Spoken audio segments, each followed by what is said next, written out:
Radio Publique Africaine.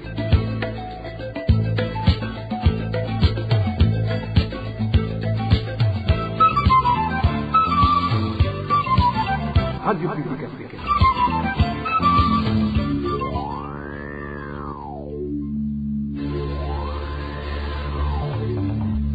C'est le moment de suivre le journal parlé en français.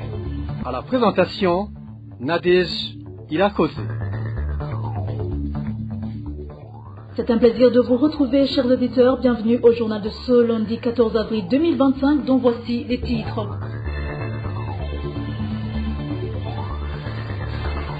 La sécurité des réfugiés burundais est menacée dans la sous-région. Un réfugié a été sauvagement tué à Kampala, en Ouganda, et en Tanzanie, au camp de Nduta. Un autre réfugié burundais a été enlevé la nuit dernière après des coups de feu qui ont laissé des réfugiés dans une peur panique. L'impunité continue à s'observer au Burundi. 3 Imbonerakure accusés de viol et d'autres crimes en zone Maramvya, commune Mutimbuzi, qui étaient sous les verrous, sont actuellement libres. Recrudescence des cas d'abandon scolaire au sein des élèves du site de Gateri, situé en commune Buganda, province de Cibitoke, pour cause la pauvreté et la faim qui font rage dans ce site qui a accueilli des populations déplacées à la suite des inondations causées par la rivière Lusidi.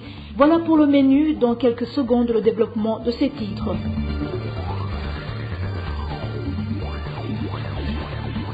Bonsoir, débutons par la page sécurité. Dans la ville de Kampala, en Ouganda, il y a un réfugié burundais nommé Epitas Buchumi qui a été assassiné, fusillé par des personnes non identifiées dans la matinée de ce samedi 12 avril 2025.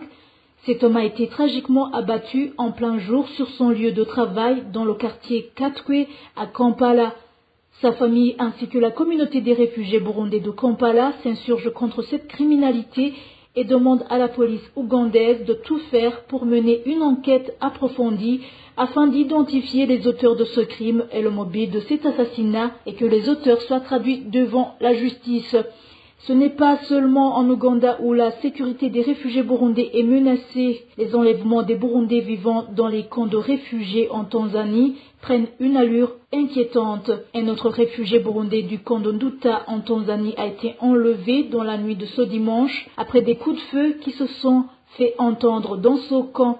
Ces réfugiés burundais continuent à réclamer que leur sécurité soit assurée. Emmanuel Nyungeko revient sur le climat de tension qui a caractérisé la nuit d'hier dans ce camp de Nduta.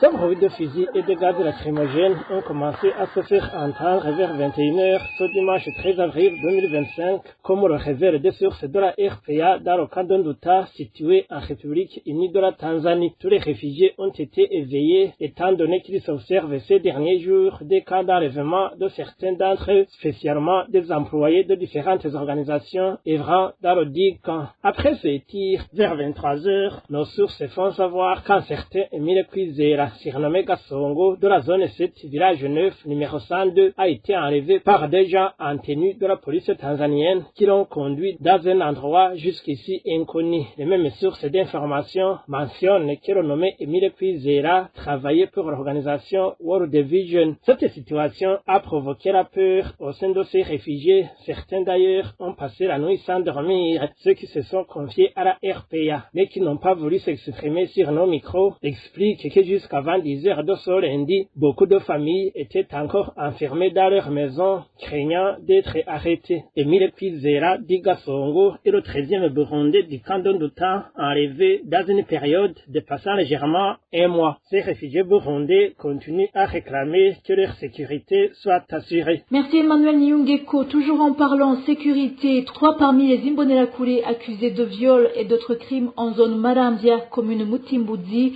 province de Bujumbura, qui étaient sous les verrous, sont actuellement libres. Les habitants de Maramvya, plongés dans la peur, craignent pour leur sécurité, d'autant plus que ces criminels bénéficient toujours de l'impunité. Reportage signé Digne Karondo.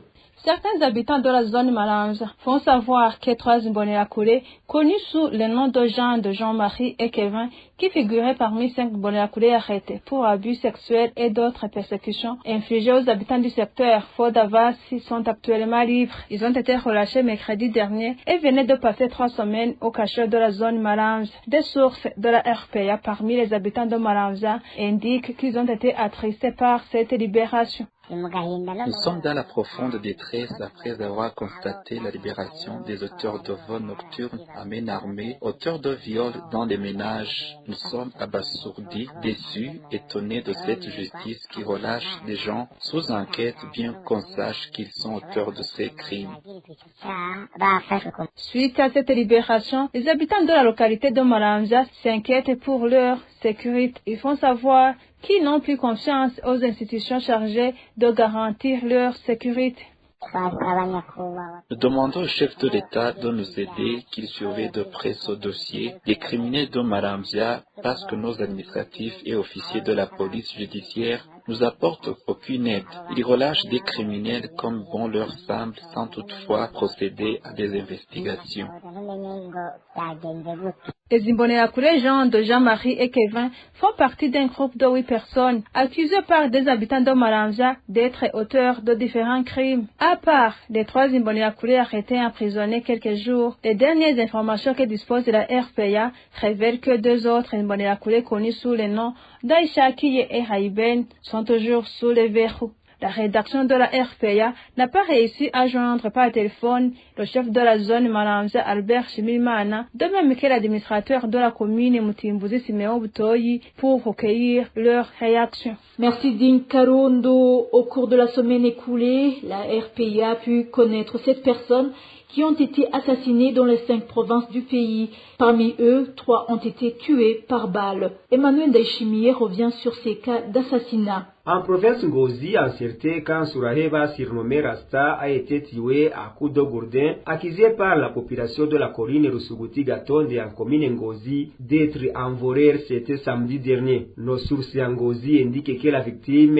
n'était pas un voleur. 3 personnes ont été arrêtées par la police. Le même jour, une autre personne accusée de vol a été tuée à coups de machette lorsqu'il était en train de voler au domicile de Violette Habonimana si la colline Kanabubu en commune et province Bubanza. Les administratifs à Bubanza demandent aux citoyens de ne pas se faire justice. Vendredi dernier, le corps d'un certain Daïsenga a été retrouvé tout près de chez lui, si la colline Kavomo, commune et province Kirundo. Nos sources à Kirundo indiquent que la victime est tombée dans une embuscade tendue par des malfaiteurs qui n'ont pas encore été identifiés au moment où il est rentré. Daïsenga était membre du parti CNR avant de rejoindre le parti CNDD-FDD. Dans cette semaine écoulée, des personnes ont été tuées à mairie de Bujumbura. Le premier est un homme, son corps a été découvert dans la rivière Nahangwa près de la zone Buyenzi jeudi dernier. Il n'a pas été identifié. Nos sources à Buyenzi indiquent que la victime pourrait avoir été tuée ailleurs puis jetée à cet endroit. La deuxième personne tuée à mairie de Bujumbura est connue sous le nom de Ruswende, un motard. Il était fusillé par un policier au rond-point communément appelé Iwabo Nabanu en zone Kamenge mercredi dernier. Nos sources à Kamenge font savoir que la victime a été tuée parce qu'elle a refusé de donner de pot de verre à son policier. Des personnes ont été également tuées en province Kayanza. Tous les 2 ont été fusillés lorsqu'ils pratiquaient la contrebande du café sur la frontière entre le Burundi et le Rwanda au niveau de la colline Manga en commune Kabarore mercredi dernier. Les administratifs et les forces de l'ordre ont tout de suite donné l'ordre de les enterrer immédiatement sans entendre leurs familles. Merci Emmanuel Daishimiye. Une courte pause et nous continuons ce journal avec la page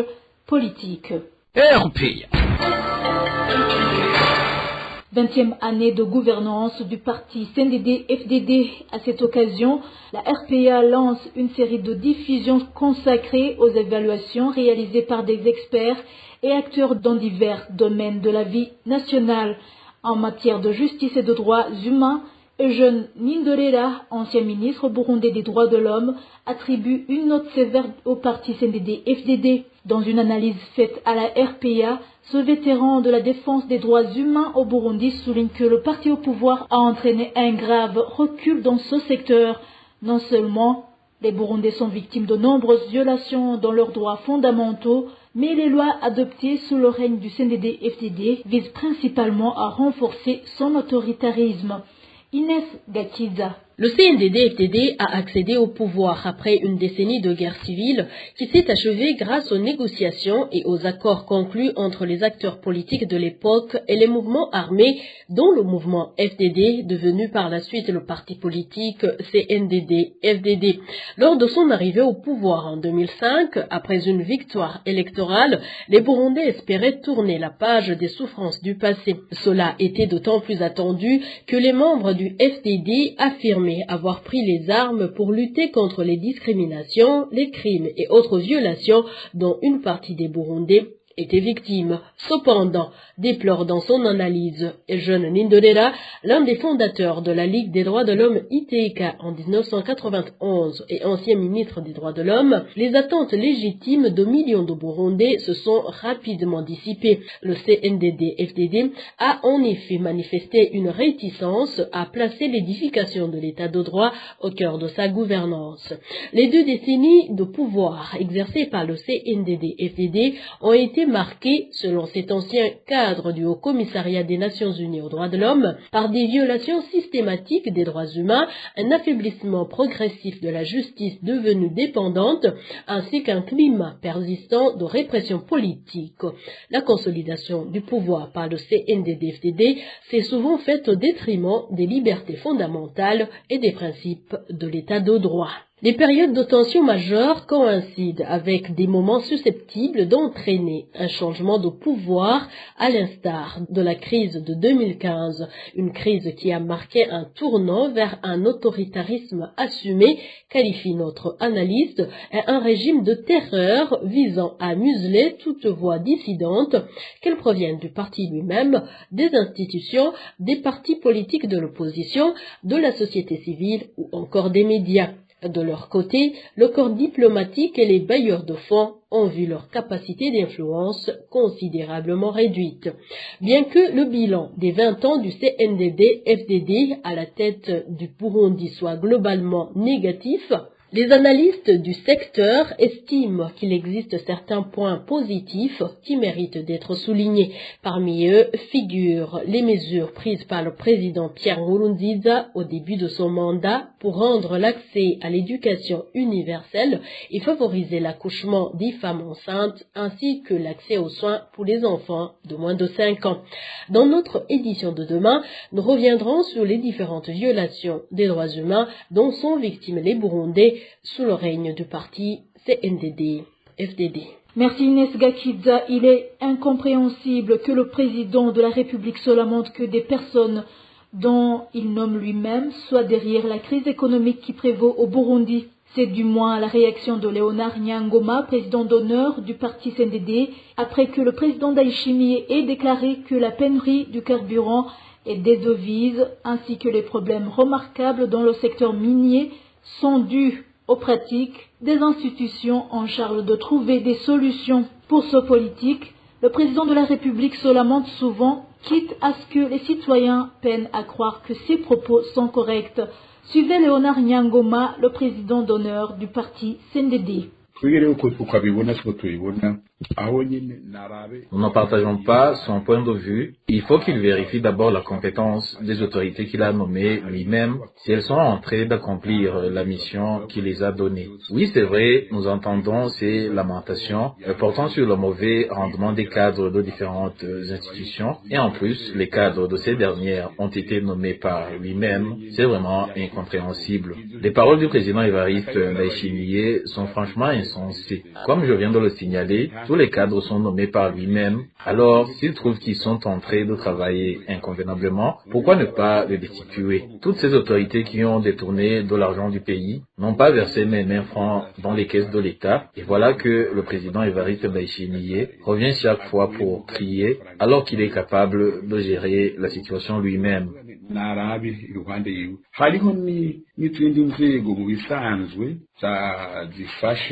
Il y a d'autres institutions qui sont chargées de contrôler et de suivre l'action du gouvernement et de vérifier si la bonne gouvernance est en place, en l'occurrence les deux chambres du Parlement. Et ce qui est sidérant, c'est que ces institutions sont presque invisibles dans le suivi et le contrôle de chaque action gouvernementale. Cela prouve que toutes les institutions du gouvernement travaillent mal, y compris le président de la République, parce qu'il n'y a pas de contrôle. Par contre, le Parlement possède tous les pouvoirs nécessaires pour destituer toutes les autorités qui ne respectent pas leur mission, y compris les membres du gouvernement et le président de la République, en se basant sur la Constitution. Donc, les lamentations fréquentes du président de la République n'ont pas vraiment de fondement, et par ailleurs, les gens ne veulent plus l'écouter car il n'honore jamais ses promesses. Léonard Nyangoma indique également que le président de la République ne devrait pas oublier qu'il a les pouvoirs de changer la situation et de ne plus se lamenter pour des gens dont il peut destituer. Et le président d'honneur du CNDD d'ajouter qu'au cas où il serait incapable de changer la situation, il devrait penser à démissionner. Le président a les pleins pouvoirs qui lui permettent d'agir. Ce qu'il fait en se lamentant tous les jours est incompréhensible. S'il n'est pas capable d'agir, la Constitution prévoit qu'il peut démissionner. D'ailleurs, lui-même, il le dit souvent qu'il peut démissionner, mais il ne le fait pas. S'il fait partie de ceux qui commettent des délits, les deux chambres du Parlement peuvent se réunir et destituer le président.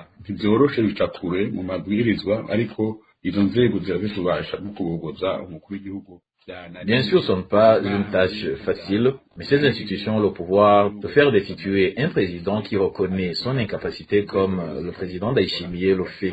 Il s'ensuit alors des élections qui mettent au pouvoir un président qui sait quoi faire au lieu de se lamenter seulement. Le président a les pleins pouvoirs de changer la situation car tous les crimes ou délits qui se commettent au pays sont mis au dos du président en premier lieu. Léonard Nyangoma intervient après que le président Ndayishimiye ait accusé certaines institutions, en l'occurrence la Sopebu, société chargée de la distribution du carburant, la Banque de la République du Burundi, ainsi que certaines personnalités accusées de prendre en otage le secteur minier, d'être des véritables instigateurs de la crise économique qui secoue le pays. En page éducation, recrudescence des cas d'abandon scolaire au sein des élèves du site de Gateli, situé dans la commune de Buganda, en province de Cibitoke. Ce site a accueilli des populations déplacées à la suite des inondations causées par la rivière Rusizi. La pauvreté et la faim qui font rage dans ce site étant les principales causes. Selon leurs parents, ces derniers affirment qu'il leur est de plus en plus difficile de maintenir leurs enfants à l'école, faute de moyens pour subvenir à leurs besoins alimentaires. Ces cas d'abandon scolaire avec David Claude Bananayo. La pauvreté et la faim prennent de l'ampleur sur le site d'Ogateri, dans la commune d'Obuganda, où ont été relogées des familles victimes des inondations causées par la montée des eaux de la rivière Rusizi. D'après les témoignages recueillis sur place, cela fait près de 2 mois que les organisations humanitaires, autrefois actives sur le site, ne distribuent plus d'aide alimentaire. Une situation qui aggrave la précarité des déplacés déjà fragilisés par des catastrophes naturelles. Cela fait près de 2 mois que nous recevons aucune aide. Nous sommes sans emploi, sans terre à cultiver et rester ici sur le site devient de plus en plus difficile. Les organisations qui nous soutenaient auparavant ont suspendu leur assistance, ce qui complique davantage la tâche de nourrir nos enfants. Ce manque d'assistance a des conséquences dramatiques, notamment sur l'éducation. Plusieurs enfants ont été contraints de quitter les bancs de l'école, particulièrement dans les établissements qui ne disposent pas des cantines scolaires. Même certaines écoles qui fournissaient auparavant un repas journalier peinent aujourd'hui à poursuivre ce service, faute de moyens.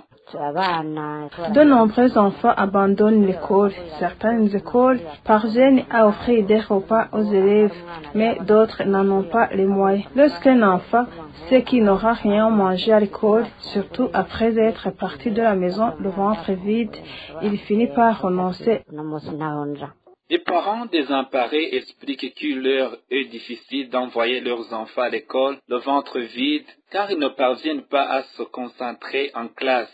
Ils lancent un appel pressant aux autorités compétentes pour une intervention urgente en vue de trouver une solution durable à cette crise.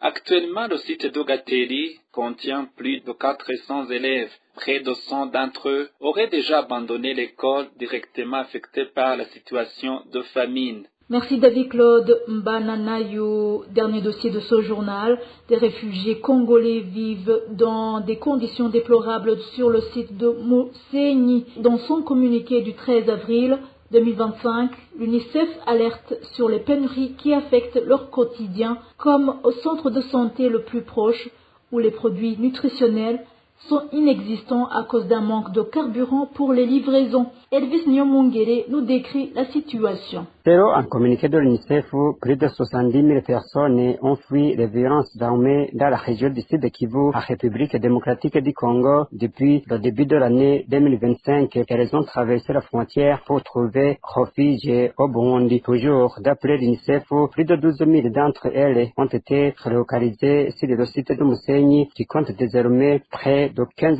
500 réfugiés. Des milliers d'autres sont accueillis par des familles dans les communes de Rugombo et de Chibitoke. Mais les conditions de vie à Mousséni sont très précaires. Le communiqué de l'UNICEF évoque un manque de nourriture, de soins de santé, d'eau potable et d'infrastructures sanitaires. Une mission d'évaluation menée entre le 8 et le 10 avril a révélé une pénurie de médicaments, de personnel médical, de latrines et de kits d'hygiène. Le centre de santé le plus proche n'a plus de produits nutritionnels à cause d'un manque de carburant pour les livraisons. L'UNICEF s'inquiète aussi pour les enfants non accompagnés ou séparés de leurs familles, faute de structures adaptées. Le communiqué dénonce également une réponse insuffisante face aux violences sexuelles et basée sur le genre. La majorité des réfugiés passent par des points d'entrée informels dans la province de Chibitoke, notamment par la rivière Rusizi. Après une forte augmentation des arrivées en février, le rythme s'est stabilisé à 200 à 300 personnes par jour, selon l'UNICEF. Merci Elvis Nyomungere. Et voilà, c'est ici que nous mettons un point final au journal